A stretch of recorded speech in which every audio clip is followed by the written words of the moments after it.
آج پھر امپورٹڈ حکومت نے عمران خان صاحب کا وارنٹ گرفتاری نکالا ہے۔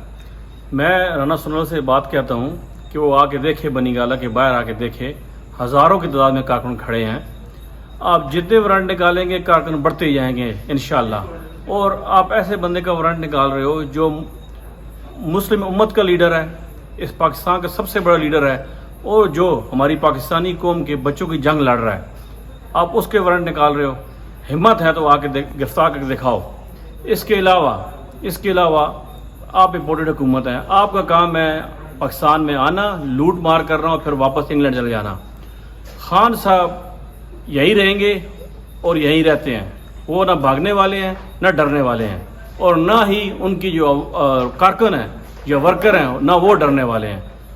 شارٹ نوٹس کے اوپر آپ دیکھ لیں، باہر بنی گالہ گیٹ کے اوپر ہزاروں کی تعداد میں ورکر موجود ہیں اور اپنی جان دینے کے لیے تیار ہیں۔ اس کے علاوہ آپ دیکھ لیں کہ جو یہ ان کے کام ہیں، ان کی اپنی سیکیورٹی کا پتہ کوئی نہیں ہے، لیکس ان کی نکل رہی ہیں، مسئلے ان کے بڑھ رہے ہیں، اور اپنے NRO لے کے اب انہوں نے یہ حرکتیں شروع کر دی ہیں۔ تو ہم ان کو پیغام دیتے ہیں، انشاءاللہ خان صاحب سلامت رہیں گے اور انشاءاللہ دوبارہ اقتدار میں آئیں گے، اور ہماری جو بچوں کی جنگ ہے اسے جیت کے دکھائیں گے انشاءاللہ۔